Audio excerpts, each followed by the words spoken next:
Hello दोस्तों। तो स्वागत है आप सभी का मेरे चैनल क्रैक कंपटीशन में। और आप लोग का एग्ज़ाम CHSL का जैसा कि हो रहा है, तो आज हम लोग देखेंगे 16 मार्च के फर्स्ट शिफ्ट में किस किस प्रकार के क्वेश्चन आए थे और कैसे प्रश्न बन रहे हैं। ठीक है दोस्तों। और साथ ही साथ अगर आप इस चैनल पे नए हैं तो आप टॉपिक वाइज जीके के वीडियो आप इस चैनल पे देख सकते हैं। उसका लिंक आपको डिस्क्रिप्शन बॉक्स में दे दिया जाएगा। तो चलिए शुरू करते हैं दोस्तों। पहला क्वेश्चन है, डूरंड कप का विजेता और उप विजेता कौन है। तो डूरंड कप की बात करें तो सबसे पहली बात ये फुटबॉल का खेल है। ठीक है दोस्तों। बात करें डूरंड कप की विजेता की, तो विजेता जो है बेंगलुरु एफसी जो है विजेता बना है। और उप विजेता की बात करें तो ये मुंबई सिटी एफसी जो है उप विजेता बना है। कितने से हराया था, तो 2-1 से जो है बेंगलुरु एफसी ने मुंबई सिटी एफसी को हराया था। अगला क्वेश्चन है, ओजोन दिवस कब मनाया जाता है। तो ओजोन दिवस की बात करें तो अंतर्राष्ट्रीय ओजोन परत संरक्षण दिवस 16 सितंबर को मनाया जाता है। ठीक है दोस्तों। और ये किसके द्वारा घोषित किया गया था, तो ये संयुक्त राष्ट्र महासभा के द्वारा घोषित किया गया है। अगर इसके विषय की बात करें कि ओजोन दिवस 2022 का विषय क्या है, जो कि बहुत इंपॉर्टेंट होता है, हो सकता है आगे वाले शिफ्ट में पूछ दिया जाए, तो इसका विषय जो है वैश्विक सहयोग पृथ्वी पर जीवन की रक्षा है। ये इसका विषय है। एक बार फिर से याद रखिएगा, इसके विषय की बात करें तो इसका विषय है वैश्विक सहयोग पृथ्वी पर जीवन की रक्षा है। ठीक है दोस्तों। अगला क्वेश्चन पे बढ़ने से पहले देख लेते हैं पर्यावरण से संबंधित कुछ महत्वपूर्ण तिथियां जो कि आपके परीक्षाओं के लिए इम्पोर्टेंट है। तो बात करें विश्व वन दिवस की, तो विश्व वन दिवस जो है वो 21 मार्च को मनाया जाता है। ठीक है दोस्तों। विश्व संसाधन दिवस की बात करें तो ये 23 मार्च को मनाया जाता है।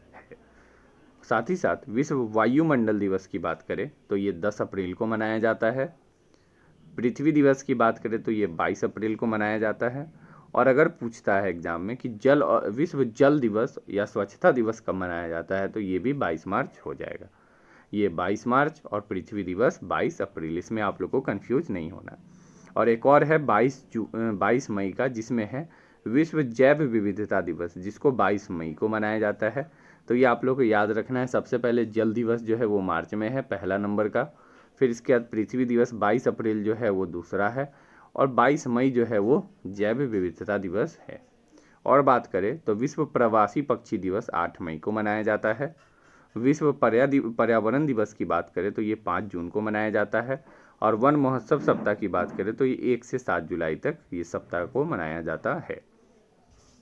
अगले क्वेश्चन पे चलते हैं। विंबलडन ओपन 2022 एकल पुरस्कार का खिताब किसने जीता था। तो क्वेश्चन में जो है एकल पुरस्कार में हो सकता है पुरुष एकल भी हो और महिला एकल भी हो। तो पुरुष एकल की बात करें तो इसका राइट आंसर हो जाएगा दोस्तों नोवाक जोकोविच, आपका राइट आंसर होता। और अगर महिला एकल की बात करें तो एलेना रेबेकिना जो है वो इसकी महिला एकल की विनर है। ये आपका राइट आंसर होता दोस्तों। साथ ही साथ बात करें कि अभी हाल ही में ऑस्ट्रेलियन ओपन जो हुआ है, इससे भी आपके प्रश्न हो सकते हैं, बन सकते हैं, इसीलिए इम्पॉर्टेंट है। पुरुष एकल की बात करें तो नोवाक जोकोविच जो है इसके विनर हैं।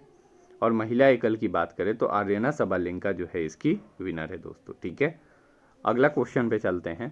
तो हिस्ट्री से क्वेश्चन था, स्वराज मेरा जन्मसिद्ध अधिकार है, स्वराज मेरा जन्मसिद्ध अधिकार है, यह नारा किसने दिया था।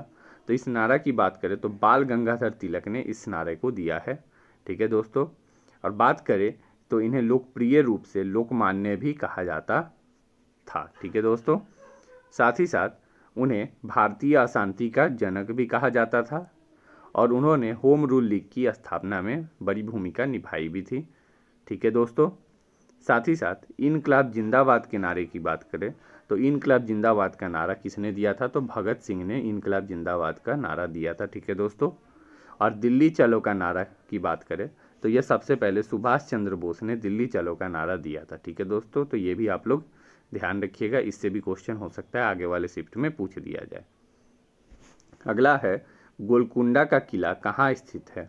तो गोलकुंडा किला की बात करें तो यह दक्षिण भारत में हैदराबाद नगर में स्थित है। और हैदराबाद नगर से 5 मील पश्चिम स्थित एक दुर्ग तथा ध्वस्त नगर है। तो अगर पूछे कि कहाँ स्थित है तो हैदराबाद नगर हो जाएगा। ठीक है। और ये किस तरह का नगर है, तो ये आपका हो जाएगा एक दुर्ग और ध्वस्त नगर ये है। ठीक है दोस्तों। अगला प्रश्न ये पूछा गया था, संपत्ति के अधिकार को किस अनुच्छेद से हटा दिया गया था। तो संपत्ति के अधिकार की बात करें तो तो इसे 44वें संविधान संशोधन अधिनियम 1978 के अनुसार मौलिक अधिकारों की सूची से हटा दिया गया है। तो इसमें आपका अनुच्छेद 44 जो है संशोधन, ये इससे रिलेटेड है। ठीक है दोस्तों, साथ ही साथ बात करें कि इसको हटाकर कहाँ डाला गया, तो इसको जो है संविधान के भाग 12 के अनुच्छेद 300A में कानूनी अधिकार बनाया गया है। तो इस प्रकार के भी क्वेश्चन बनते हैं कि ये जो मेरा अनुच्छेद 300A जो है या फिर संपत्ति का अधिकार जो है वो कानूनी अधिकार है या फिर मौलिक अधिकार है। तो आपका राइट आंसर कानूनी अधिकार हो जाएगा। ठीक है दोस्तों, ये भी आप लोग ध्यान रखिएगा। अगला क्वेश्चन है, पृथ्वी का जुर्वा बहन किसे कहा जाता है। तो पृथ्वी के जुर्वे बहन का बात करें तो ये से शुक्र ग्रह को पृथ्वी की जुर्वा बहन कहा जाता है। शुक्र ग्रह यानी कि इसका इंग्लिश होगा वेनस जो है, यह इसका इंग्लिश होगा। ठीक है दोस्तों, शुक्र ग्रह को हम लोग वेनस कहते हैं। यह पृथ्वी के सबसे निकट भी स्थित है और साथ ही साथ इसके बाद किसका स्थान आता है, तो मंगल, बुध, बृहस्पति का स्थान इसके बाद आता है। ठीक है दोस्तों, शुक्र सूर्य से दूसरा ग्रह है और प्रत्येक 224 दिनों में सूर्य का चक्कर काटता है और हमारा पृथ्वी 365 में काटता है, ये तो सभी को पता है। ठीक है दोस्तों, अगला क्वेश्चन आया था 12 जुलाई 1985 को किसकी स्थापना हुई थी।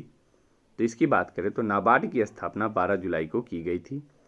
नाबार्ड की फुल फॉर्म की बात करें तो national development bank for agriculture and rural development इसका फुल फॉर्म हो जाएगा दोस्तों। ठीक है, और ये काम क्या करती है नाबार्ड, तो ये सरकारी बैंकों और क्षेत्रीय ग्रामीण बैंकों की देख रेख के लिए जिम्मेदार भारत की सिर्फ नियामक एजेंसी है। ठीक है दोस्तों, इसके अध्यक्ष की बात करें तो केवी साजी जो है इसके अध्यक्ष हैं। ये भी हो सकता है आगे वाले शिफ्ट में पूछ ले, ये इंपॉर्टेंट है, अभी नए हैं। ठीक है दोस्तों, अगला है कौन सा क्षार बेस चूने के पानी में मौजूद होता है। तो इसकी बात करें तो कैल्शियम हाइड्रोक्साइड के पतले घोल सामान्य रूप से चूने का पानी कहलाता है। ठीक है दोस्तों, और साथ ही साथ यह प्राकृतिक रूप से बेस ही होता है। ठीक है दोस्तों, तो ये इस प्रकार का क्वेश्चन था। इसका आंसर शायद दोस्तों आप लोग मिला लीजिएगा, इसके आंसर में शायद कुछ क्वेश्चन में मिस्टेक था या क्वेश्चन सही है, आप लोग कमेंट बॉक्स में बताइएगा। अगला है पश्चिमी घाट से निकलने वाली नदी कौन सी है। तो पश्चिमी घाट की बात करें तो वहाँ से निकलने वाली नदी महानदी, गोदावरी, कृष्णा, कावेरी, नर्मदा और ताप्ती जो है पश्चिमी घाट की प्रमुख नदियां हैं। तो इन सारों में से कोई ऑप्शन आपका होगा दोस्तों, इसका आपको राइट आंसर टिक लगाना होगा।